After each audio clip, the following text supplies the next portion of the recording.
لالچی گاؤں پہاڑیوں اور سرسبز و شاداب علاقوں کے درمیان بسے ایک چھوٹے سے گاؤں میں لوگوں کی ایک برادری رہتی تھی جو اپنی مہربانی اور سخاوت کے لیے جانے جاتے تھے۔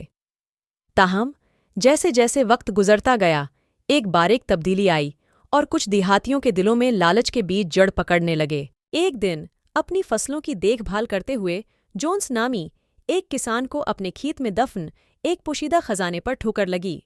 اس دریافت کی خبر جنگل کی آگ کی طرح پھیل گئی، جس سے گاؤں والوں کے لالچ میں اضافہ ہوا کیونکہ وہ اپنے خوابوں سے بڑھ کر دولت کا تصور کر رہے تھے۔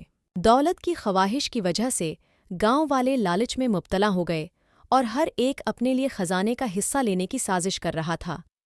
دوستیاں کشیدہ ہو گئیں، اتحاد قائم ہوئے اور ٹوٹ گئے، کیونکہ کبھی ہم آہنگ برادری افراتفری کا شکار ہو گئی تھی۔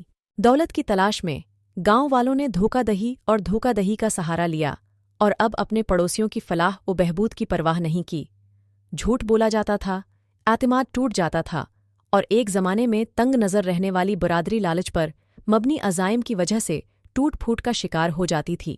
افراتفری کے درمیان کچھ دیہاتیوں کو اپنے طریقوں کی حماقت کا احساس ہونے لگا، یہ تسلیم کرتے ہوئے کہ حقیقی دولت مادی املاک میں نہیں بلکہ دوستی اور برادری کے بندھن میں ہے۔ افسوس سے بھرے دلوں کے ساتھ انہوں نے معافی اور مصالحت کی درخواست کی، لالچی دلوں کی وجہ سے پیدا ہونے والی ٹوٹ پھوٹ کو دور کرنے کے لیے پرعزم تھے۔ رحم دلی اور بے غرضی کے کاموں کے ذریعے گاؤں والوں نے اتحاد اور تعاون کے جذبے کو فروغ دیتے ہوئے اپنی برادری کی تعمیر نو شروع کی۔ انہوں نے اپنے کھیتوں کی بحالی، اپنے وسائل کو بانٹنے اور ضرورت کے وقت ایک دوسرے کی مدد کرنے کے لیے مل کر کام کیا۔ آخر میں گاؤں والوں نے لالچ کی تباہ کن طاقت اور عاجزی اور ہمدردی کی اہمیت کے بارے میں ایک قیمتی سبق سیکھا۔ انہوں نے زندگی کی سادہ خوشیوں کو قدر کی نگاہ سے دیکھنے اور ہمیشہ اپنی کمیونٹی کی فلاح و بہبود کو سب سے زیادہ ترجیح دینے کا عہد کیا۔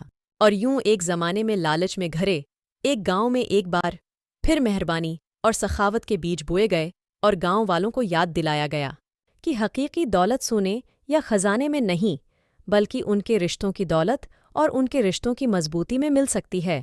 لالچی گاؤں، لالچ کے خطرات اور ہمدردی کی تبدیلی کی طاقت کی ایک محتاط کہانی